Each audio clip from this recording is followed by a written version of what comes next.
आज मैं एक नया वीडियो फिर से लेकर के आया हूं आपके सामने क्रिया के बारे में, जो कि बहुत ही इम्पॉर्टेंट है। इसमें आपको हम क्रिया की परिभाषा और क्रिया के भेद के बारे में बताएंगे और इसके साथ ही साथ प्रेरणात्मक क्रिया के बारे में बताएंगे, जो कि बहुत ही महत्वपूर्ण है। आज क्रिया को पढ़ लीजिए, इसके बाद आपको क्रिया पढ़ने की कोई ज़रूरत नहीं होगी। किसी भी कंपटीशन एग्जाम के लिए भी बहुत ही महत्वपूर्ण है। और जो एकेडमिक परीक्षा हाई स्कूल झारखंड बोर्ड से होने वाली है, उसमें इसमें से 3 या 4 नंबर के क्वेश्चन पूछे जाएंगे, उसके लिए भी बहुत ही इम्पॉर्टेंट है। आइए फिर हम शुरू करते हैं क्रिया की परिभाषा से और जानते हैं कि क्रिया किसे कहते हैं और क्रिया के कितने प्रकार होते हैं, और उदाहरण के द्वारा भी हम आपको समझाएंगे। और क्रिया को जो रूप चलते हैं, रूप से भी हम पकड़ लेते हैं कि कौन सी क्रिया सकर्मक होगी या कौन सी क्रिया कर्मक होगी या प्रेरणात्मक क्रिया कौन सी होगी। हम क्रियाओं से ही पता चल जाता है कि प्रेरणात्मक क्रिया क्या है और सकर्मक क्रिया क्या है और अकर्मक क्रिया क्या है। अगर 3 क्रिया के बारे में आप जान गए तो क्रिया के बारे में आप संपूर्ण जानकारी हासिल कर लेंगे। इसके अलावा आपको कुछ पढ़ने की जरूरत नहीं है। इसके बाद हम अगला वीडियो डालेंगे, क्रिया से ही संबंधित सारी क्रियाओं के बारे में चर्चा करेंगे। और आज आप क्रिया के बारे में देखिए और क्रिया को अच्छे से पढ़िए, क्रिया को अच्छे से समझिए। क्रिया के बारे में जो आज मैं देने वाला हूं वो बहुत ही महत्वपूर्ण है किसी भी एग्जाम, किसी भी कंपटीशन के लिए। इसलिए आप इसको जरूर देखिए और चैनल को सब्सक्राइब और लाइक जरूर कीजिए। इसके अलावा आपको ये फ्री क्लासेस हैं, खास करके उन बच्चों के लिए जो बोर्ड की परीक्षाएं दे रहे हैं। उनमें अगर व्याकरण से संबंधित, क्रिया से संबंधित कोई क्वेश्चन पूछे जा रहे हैं तो इसी प्रकार के क्वेश्चन आने की संभावना है। 100% इसमें से क्वेश्चन आएंगे।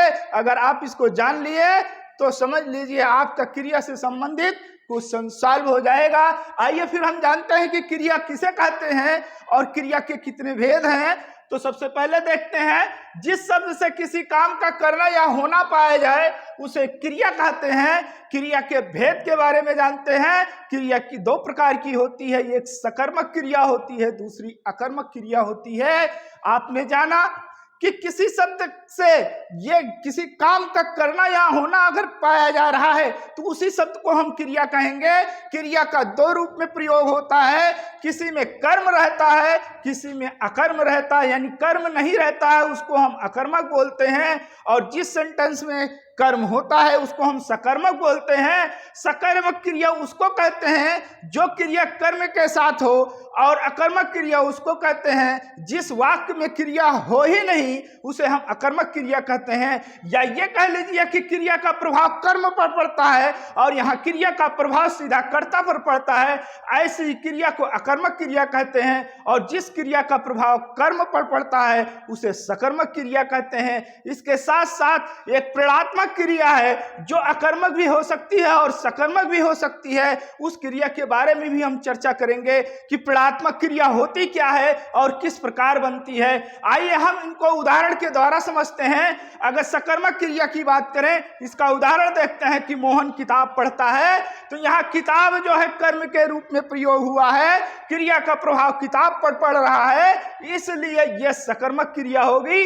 यहाँ माँ बच्चे को दूध पिलाती है, तो यहाँ पिलाती है, दूध भी कर्म है, तो यहाँ इसका प्रभाव दूध पर पड़ रहा है, इसलिए ये सकर्मक क्रिया होगी। उसी प्रकार हम अगर अकर्मक क्रिया की बात करें तो वह जाता है यहाँ कर्म नहीं है, और इसी प्रकार चिड़िया उड़ती है, यहाँ कर्म नहीं है। अर्थात जब कर्म रहता है क्रिया के साथ में तो वो सकर्मक क्रिया, और जब कर्म नहीं रहता है तो उसको हम अकर्मक क्रिया बोलते हैं। इस प्रकार जब हम आगे बढ़ते हैं प्रेरणात्मक क्रिया के बारे में देखते हैं, तो प्रेरणात्मक क्रिया सकर्मक और अकर्मक दोनों हो सकती है। सिर्फ इसमें यह देखना है कि जो प्रेरणात्मक क्रिया होती है वो किसी दूसरे के द्वारा किसी की दूसरे के द्वारा काम करवाया जाता है या किया जाता है। इस प्रकार हम जब देखते हैं यहाँ पे माँ बच्चे को दूध पिलाती है, तो ऐसे सेंटेंस हैं जो माँ है वो बच्चे को दूध पिला रही है, बच्चे को पिला रही है, इसलिए यहाँ पर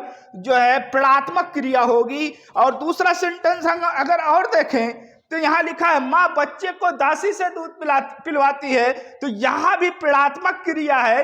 फर्क इतना है कि ये प्रथम प्रेरणात्मक है और दूसरे वाले सेंटेंस में द्वितीय प्रेरणात्मक क्रिया के रूप में प्रयोग किया गया है, क्योंकि इसमें माँ बच्चे को दूध पिलाती है, इसमें 2 प्रश्न दिखाई देते हैं और इसमें 3 हो जाते हैं, माँ, बच्चा और दासी। इस प्रकार से 2 कर्ता जहां दिखाई दे तो वहां प्रेरणात्मक क्रिया का दूसरा रूप अर्थात हम कह सकते हैं द्वितीय प्रेरणात्मक है, और जहां एक कर्ता दिखाई दे उसको हम कहेंगे प्रथम प्रेरणात्मक क्रिया है। ऐसे में आइए देखते हैं, नोट में देखते हैं जो क्रिया का रूप दिखाई दे रहा है, चलना, चलाना, चलानी, चलवाना और चलवानी।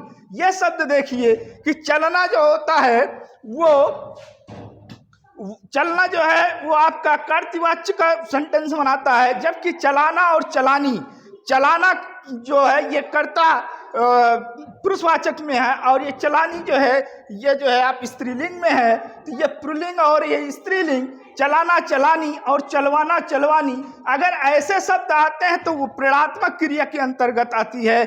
चलता, चलता, चलाता और चलवाती, चलवाता, चलवाती। तो यहाँ देखिए आप, चलाता ये पुल्लिंग में है, चलाती स्त्रीलिंग में है, जबकि चलवाता पुल्लिंग में और चलवाती जो है वो स्त्रीलिंग में है। इस प्रकार से क्रिया का रूप अगर हम देख के चलें तो ये इस प्रकार की क्रियाएं जहाँ लगती हैं वो प्रेरणात्मक क्रिया में ही लगती हैं। प्रेरणात्मक क्रिया 2 प्रकार की है, उसको आपने पहले ही बता दिया। अगर एक कर्ता काम को कर रहा है, दूसरे के माध्यम से करवा रहा है, तो भी वो प्रथम प्रेरणात्मक है। और दूसरे में देखा हमने 2 कर्ता जब आ गए हैं तो दोनों द्वितीय प्रेरणात्मक यानी सेकंड प्रेरणात्मक क्रिया कहलाती है। इस प्रकार से प्रेरणात्मक क्रिया हम जान गए कि जिसमें 2 कर्ता, द्वितीय प्रेरणात्मक, और जिसमें एक कर्ता वो प्रथम प्रेरणात्मक है। सकर्मक क्रिया में क्रिया के साथ कर्म जुड़ा होता है और अकर्मक क्रिया में कर्म होता ही नहीं है। इस प्रकार हमने ये देखा